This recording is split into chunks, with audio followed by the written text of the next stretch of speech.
11h, Europe 1 Culture Média. Philippe Vandel. En compagnie de Sébastien Missoff, sa voix est rare dans les médias et pourtant on connaît tous Google. Il est le directeur général de Google France. Nous parlions des droits voisins et de la polémique. Ça, c'est suivi, c'est qu'on est en France, dès qu'il y a un sujet, il y a une polémique. Je reviens à ce dont nous parlions, la SEPM, le syndicat des éditeurs de la presse magazine qui n'est pas d'accord, puisque plutôt il n'y a pas d'accord entre vous et eux, mécontent des discussions que vous avez menées. Le SEPM a déposé une plainte devant l'autorité de la concurrence en fin d'année dernière. Google avait 3 mois, une demande de cette autorité pour mener des négociations de bonne foi, ce qui n'a pas été fait selon le SEPM, d'où la plainte. L'autorité de la concurrence a examiné le dossier au début du mois, il y a 2 semaines, et doit rendre sa décision dans les jours qui viennent. Elle pourrait vous infliger une amende. En coulisses, on parle même d'1 milliard d'euros, ce qui serait un chiffre symbolique. Êtes-vous inquiet de cette décision ? Philippe, j'aimerais vraiment séparer 2 choses. Il y a le passé et le futur. Le passé, c'est les injonctions auxquelles vous faites référence, qui sont les 3 mois où nous devions répondre sur les injonctions de l'autorité de la concurrence à un certain nombre de choses, où nous avons négocié de bonne foi. Nous avons négocié de bonne foi dans des conditions difficiles.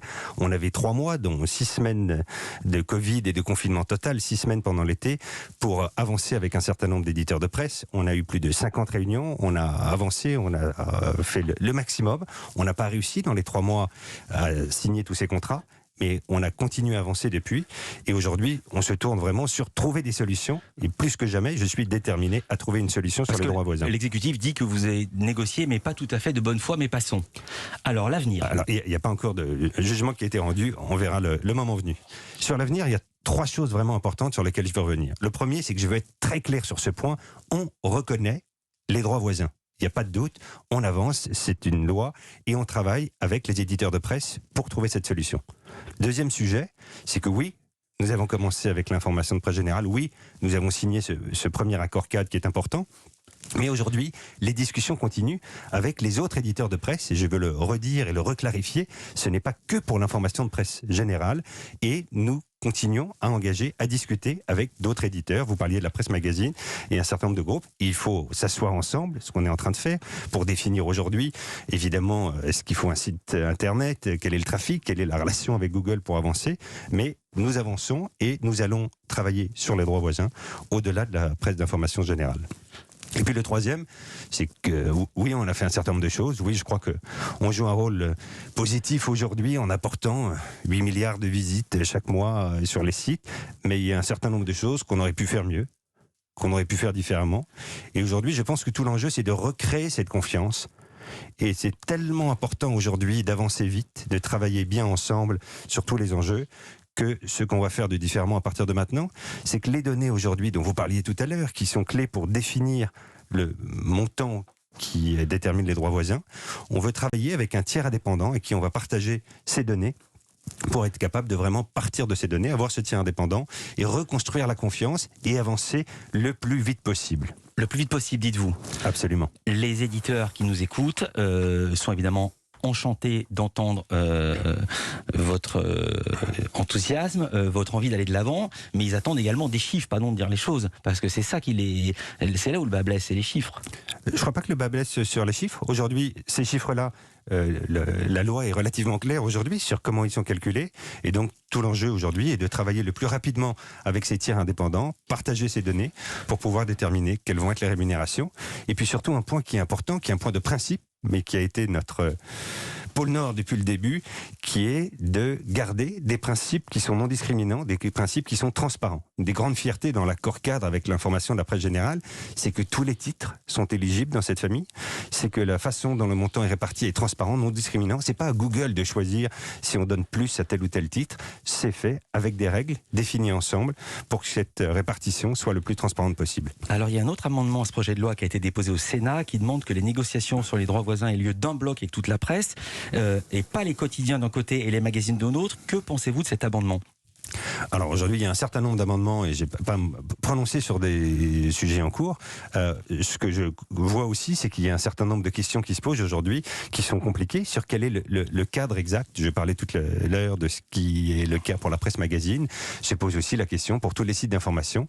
Ce sont des discussions qu'on a avec tout l'écosystème pour avancer le plus rapidement possible. Dans l'actualité de Google, il y a également le traitement des données numériques personnelles, qui est une manne pour les géants du numérique, qui permettent entre autres de vendre de la publicité ciblée. C'est pas toujours très clair pour les utilisateurs. D'ailleurs, Google a été condamné à une amende de 50 millions d'euros par la CNIL, qui est l'organe chargé d'appliquer la réglementation européenne, le RGPD, sur ce sujet. Vous avez changé vos interfaces. Qu'est-ce qui va se passer désormais ? Alors aujourd'hui, il y a un enjeu absolument clé autour de ces sujets de transparence des données et de contrôle. C'est aujourd'hui les grandes attentes des utilisateurs.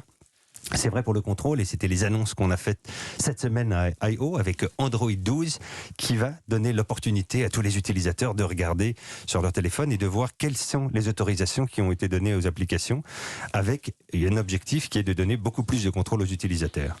Et ensuite, sur le sujet de la transparence, c'est tout l'enjeu de la fin des cookies tiers, qui est déjà aujourd'hui recommandé par un certain nombre d'institutions européennes sur la vie privée, par certains acteurs de l'écosystème, et sur lequel on travaille avec tous les acteurs. Alors cela dit, vous dites ceci, mais il est toujours difficile d'avoir accès à nos données personnelles. C'est ce que montre le Cache Investigation qui va passer ce soir.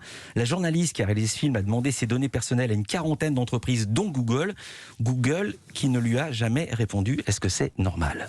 Aujourd'hui, si vous êtes un utilisateur de Google, vous allez sur Mon compte, qui est le bouton sur tous les comptes Gmail et sur tous les comptes d'utilisateurs, et vous pouvez choisir, vous avez le contrôle sur quelles données vous avez. Si vous voulez regarder sur Google Maps... Attendez, vous voulez dire que la journaliste de Cache Investigation n'a pas réussi à faire ça ? Je peux vous dire que chaque jour aujourd'hui, il y a 20 millions de personnes qui vont sur cette page et qui choisissent les informations sur leur vie privée. C'est absolument clé. Je parlais tout à l'heure de contrôle. C'est ça l'enjeu des prochaines années, de donner plus de contrôle aux utilisateurs. Sur l'exemple que je vous donnais sur Google Maps, vous pouvez choisir. Vous pouvez regarder où vous étiez depuis quelques années si vous avez mis en place ce suivi. Et si vous voulez que ce ne soit pas enregistré, vous cliquez sur un bouton et il n'y aura aucune information aujourd'hui sur votre historique. On peut remonter dans toutes les archives. C'est à vous de décider. Merci beaucoup de cette information, Sébastien Missoff, directeur général de Google France. Merci d'avoir choisi Culture Média pour vous exprimer. Merci beaucoup, Philippe. À très bientôt. Dans un instant.